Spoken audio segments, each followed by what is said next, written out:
Hi, Julie. Hi. Nice to interview you. And my first question, what is good musical composition for you?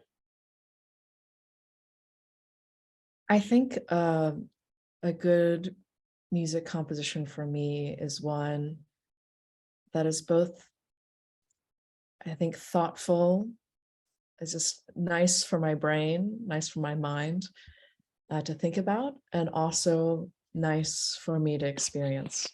So it has to be both. And maybe can you name the last piece that you have heard? Okay, this is a good piece, right? Oh, well, there are so many, I feel like.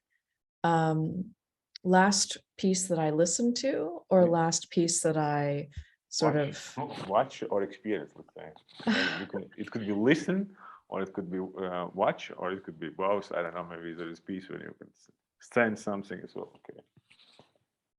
Well, I'm currently writing probably an essay on musical epigrams, and a musical epigram for me is these two things, which is just something that's really great to listen to, but also really great to think about. And a lot of these pieces I only need to listen to once because, I feel like I've received everything from it.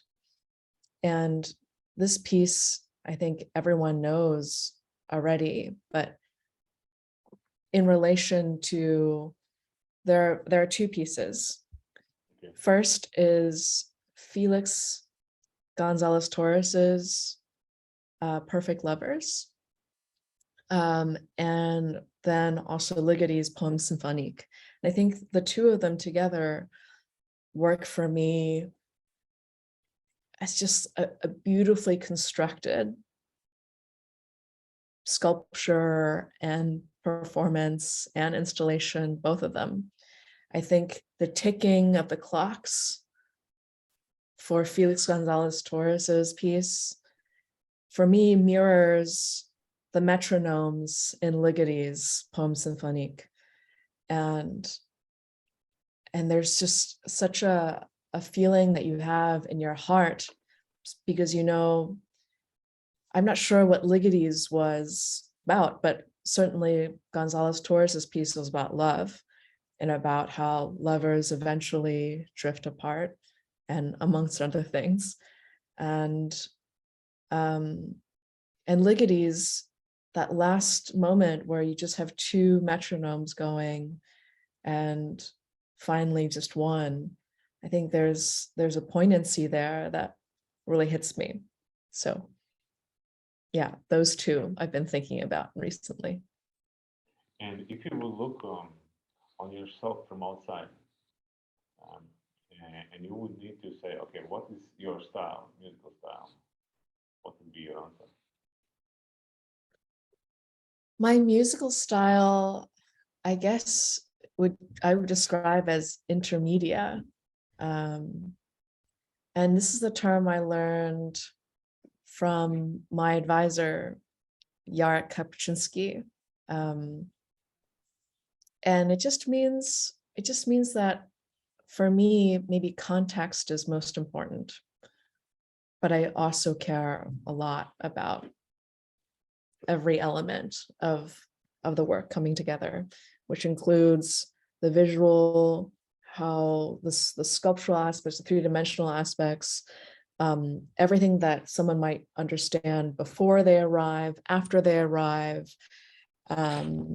what people come with and bring with them to the performance. I try to think about all of those things. And you said intermedia, right? Intermedia, yeah. Yes. Can you just give example of one of your pieces which somehow explains this concept, right? It depends on the piece and what the piece needs. You can choose one piece, right? But I think I will choose Goat. Goat, okay. So Goat is a piece that I wrote based on the semifinal the 2019 Wimbledon semifinal between Rafael Nadal and Roger Federer. And I took the last two games and I wrote a piece for drum kit and microtonal guitar and vibraphone and fan for this tennis match. And yeah, I think that's a good example. You can see it online. It's kind of funny. Yeah, that's the kind of thing I really like to do. Right, you said that you add some visual elements as well, so that you are, let's say, you are more multisensorial composer, right? Definitely, because my background is in art. So before I was a composer, I was a visual artist in New York. And so I've always been concerned about the visual, even after moving into the new music field. Have you written any piece, only which is a sound only piece? Have you sung? Yes, yeah, I have. Yeah, I feel like for a couple of years, I really wanted to hone my craft in composition because I feel like I only had a few years to learn everything. Of course, I know that you can't actually, you'll always be learning, in fact. But I wrote a lot of pieces that were purely instrumental, purely chamber music, no video. And I learned so much about writing scores, about working with musicians. It was great. And right, so you have two experiences, right? You have experiences as, let's say, a sound only composer, and then you have experiences as multisensorial when you add some visual elements and etc. or performance. What is what's this multisensorial approach? What it requires from you as composer, right? What it makes different to write multimedia, multisensory piece than just sound only piece?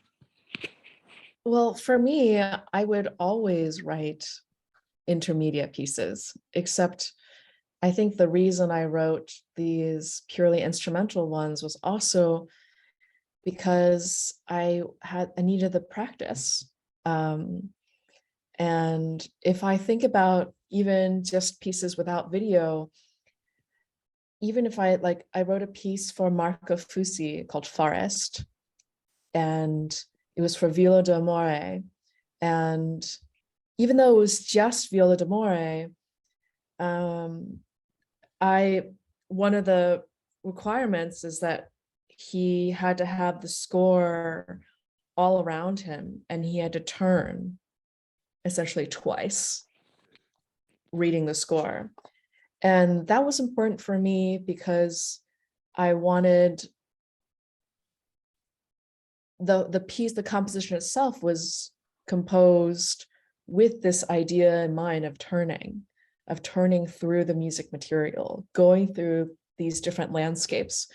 And so even when there wasn't video or like an explicit visual element, I think there's always some kind of performance element for my pieces. So your piece is not for radio, right? I really don't think my pieces are for radio. No, it's actually really hard to submit anything because often people want just MP3s or WAV files. And I say, I have to give a video. So yeah. Right. And what's your relationship with technology? Are you using a lot? Are you keen on technology?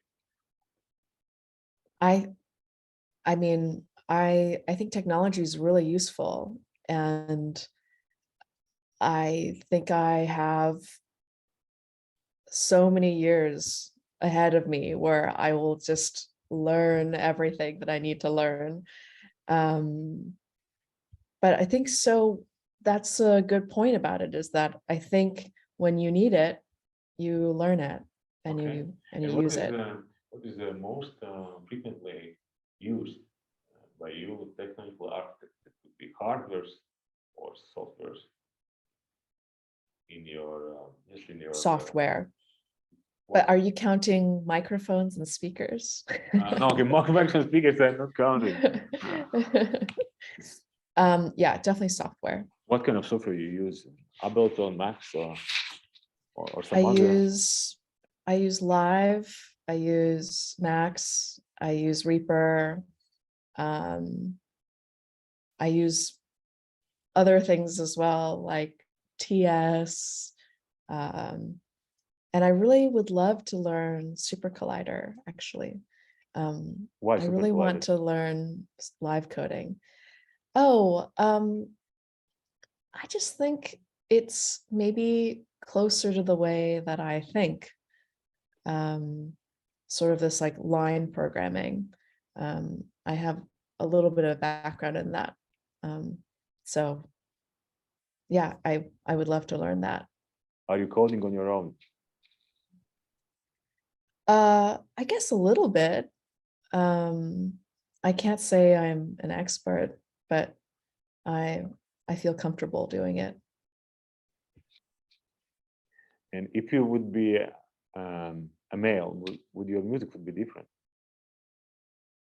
If I were male, Yeah. I think everyone's work is influenced by how they grew up. And so I'm sure it would be different. So I grew up as a female identifying person, and I think that has completely influenced who I am and what I make. And can you imagine what music you could would you compose if you were a man? What a question. What music I would compose if I were a man? Can you just imagine your music? It's really, it's difficult. It's difficult for me to imagine, actually. Would it be different? I think it would be, I mean, the thing is, I can't imagine what it would be like. So I can only say that it might be the same, but I know it wouldn't. I know it wouldn't be. I know it wouldn't be. So I'd have to relive this life. And if you would live not in the United States, but let's say in Germany, right? Would you be a different composer? Completely. I would be a completely different composer. And Uh, how United States, right, as place where you live and when you grow and shaped you as composer. well, I think at least one of the great benefits of the education that I received was that I had the freedom to choose what I wanted to study and learn, until sort of just I could do whatever I wanted, essentially. I didn't have to choose right after high school what I wanted to be, which I know is the case in a lot of European countries. I had 4 years in college to sort of explore, and I thought that was amazing. So actually, I majored in mathematics in college, and then I played the carillon professionally, which are bells in a tower. And then I worked in economics, and then I went to art school and got my MFA and became an artist in New York. And there's just the freedom to sort of choose for myself what I wanted my life to be. And this journey led me to new music, which I'm really happy about because I think it's where I should be. And how your music changed in the last 10 years? I wasn't even composing Okay, so until, I don't know, 5 years ago. So yeah, I think I wrote my first piece in 2013, Yeah. and then not for a long time. That was because I was at the Carillon school in Belgium, and it was a requirement for graduating. Mhm. And then I only started seriously composing 5 years ago. And it's been really fun. I love it. I see. And what is your way of composing? How you start and what kind of studies you usually go through? I think I have to start with the idea. I have to find an idea that I can see to the end. So this is what I mean by musical epigram, is that I'm a little bit completist in my algorithmic approaches. It has to all make sense to me, sort of fitting together. I think this might be the case for many people, but for me, if something doesn't work, like a note, I'm not just going to change it there. I'm going to go back to the beginning and change my whole system. And I can't find, I mean, maybe in the future I'll find a really good reason for this, but this is just intuitively for me how I need to compose. And I think there are decisions that I then make this way that create, I think, novel situations for music. For example.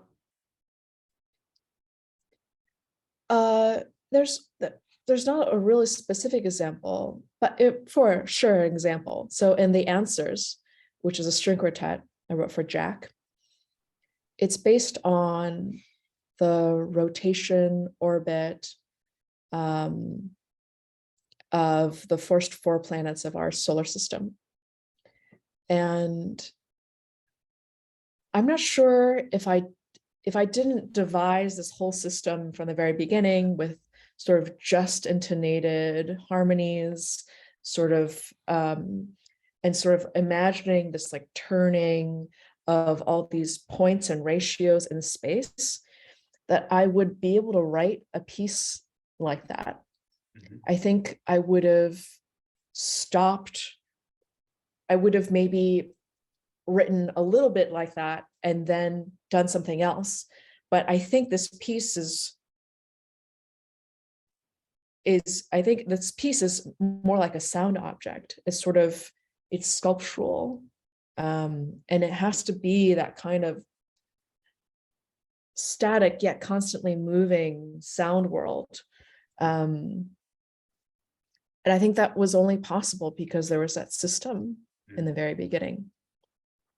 There is, so correctly, and I understand there is idea, very abstract ideas, and it's system, and then from the system you create the sound material. Yeah, that's that. I mean, there is a lot of back and forth between devising the system and the sound material, sort of go back and forth, but it's always to the very beginning. It's not, I never sort of, when I'm writing the score, find a note that I don't like and then just change it. Yes. There.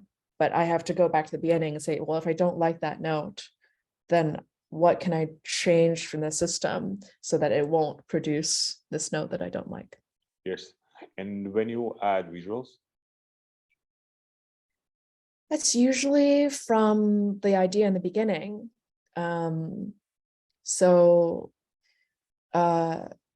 Sometimes sometimes it comes at the end, because if I ever release documentation, I usually want it to be somewhat visual and somewhat fun to look at. But it's always influenced by the idea. So this last piece that I just released on YouTube, Nadia Poem, is for Heather Roche and Eva Zollner for clarinet and accordion. This piece was always a funny conversation. And in the middle, I asked them to have a goldfish in between them that they would look at, or have the goldfish be an observer of what's going on. Sort of like if you, there's like YouTube show called Between Two Ferns, and it's essentially a talk show. And I love that idea of two musicians sort of sitting as if they were at a talk show with a plant in the middle or a goldfish in the middle, facing an audience, having a conversation with their instruments.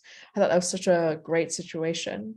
So because of that, I made the video from all these goldfish in the world that I found online. And I think this piece will now be played with all the videos. So yeah. Right. And what do you fear as a composer, right? What do I fear? I always fear deadlines. I mean, doesn't everyone? They fear failure. They fear, not writing a good piece. That happens every day. So it's a daily concern. And why you compose? When? Why? Why you compose? Why do I compose? You have you have career in art as well, right? In visual art.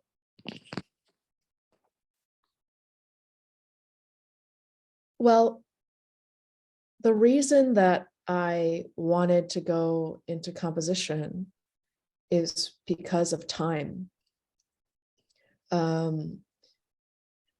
I might have spent hours on a painting, like hundreds of hours, but in a room, in a gallery, someone can look at it for 4 seconds, 1 second, I don't know. And I think if someone were forced to sit in front of a painting for the length of a symphony, I think they would feel the same kind of emotions that they would feel listening to a symphony. So I think they would be able to cry, they'd be able to revisit their memories, and they'd be able to go on this entire journey. And so I think new music for me is perfect because there's this time element. People, through social convention have to stay through the entire piece. And it's also a trap, but it's a good trap. It's people maybe would get bored or have to leave or want to leave, but because they're in a concert hall or they're in a performance, it'd be rude to leave usually. And so they have to stay through the whole thing. But then maybe after that one bit, that like one bump where they felt bored or they didn't like it, they sort of pass through something different. So and then they actually appreciate the time that they've spent the entire time. And for me, this benevolent trap is what like new music is. And that's why I love it. And that's why I create music is, at the heart of it,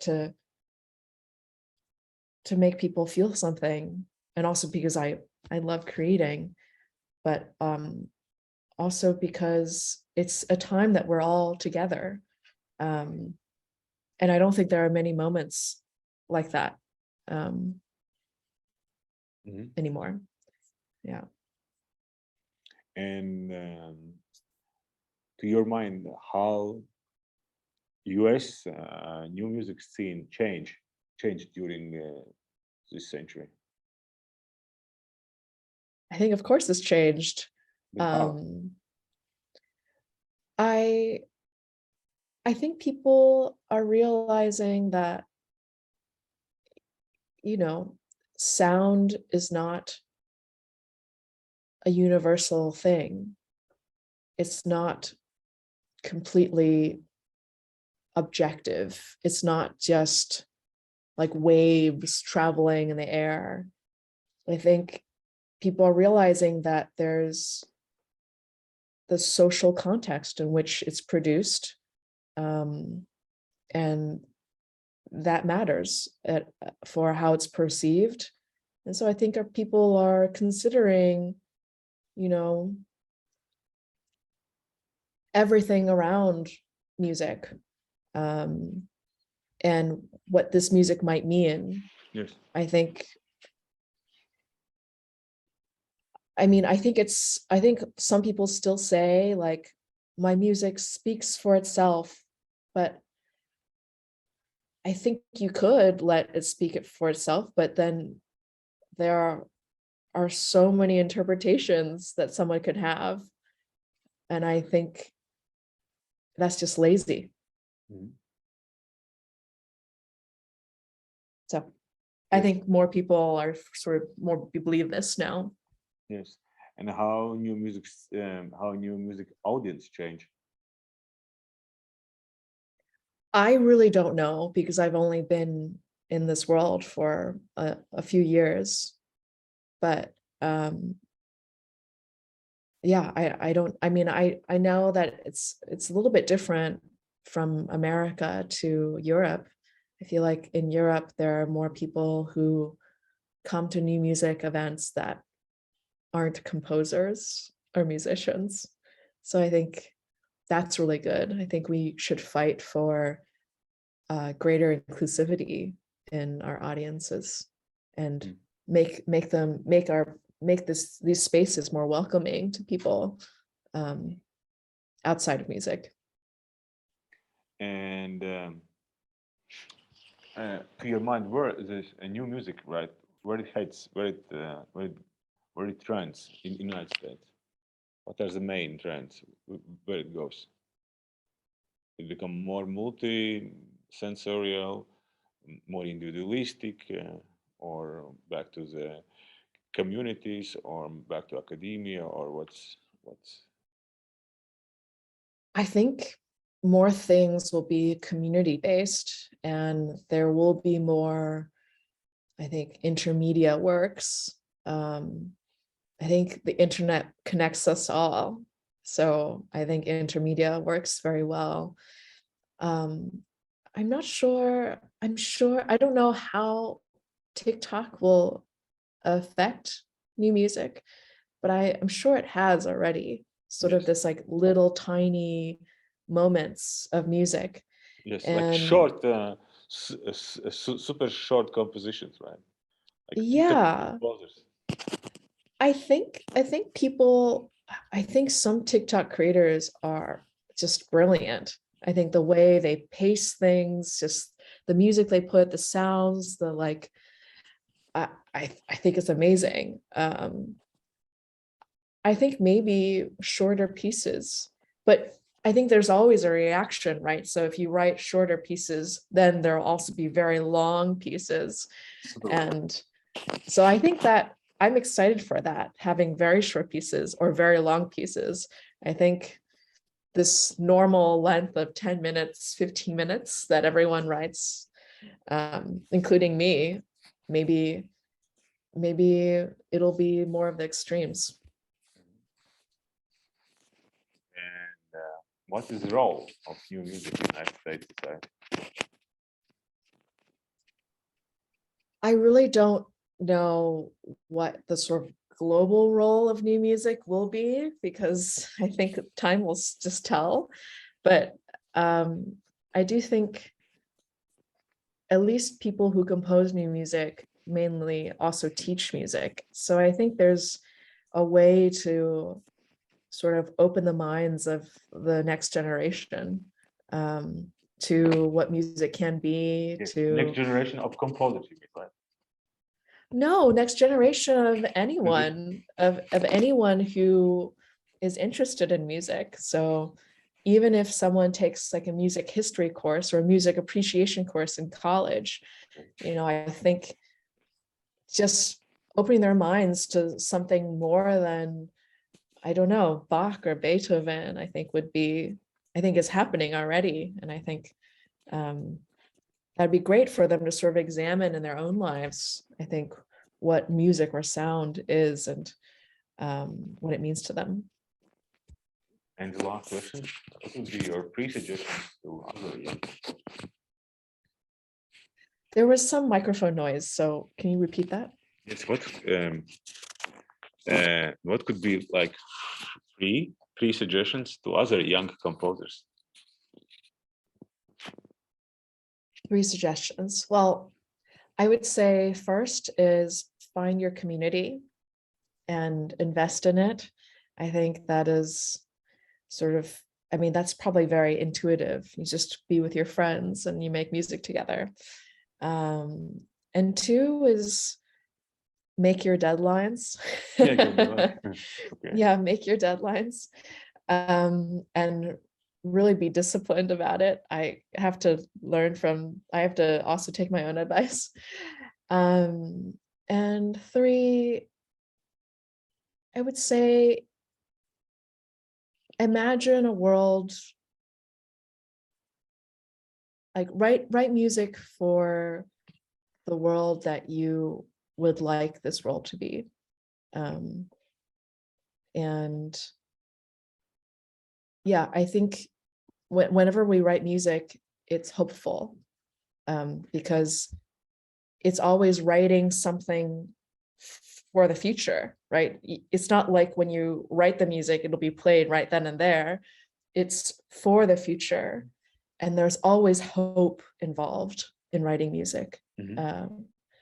And I think I would like to extend that hope to, other aspects of the world, hoping that the world is a better place. Yeah. Thank you very much. Thank you, Sandras.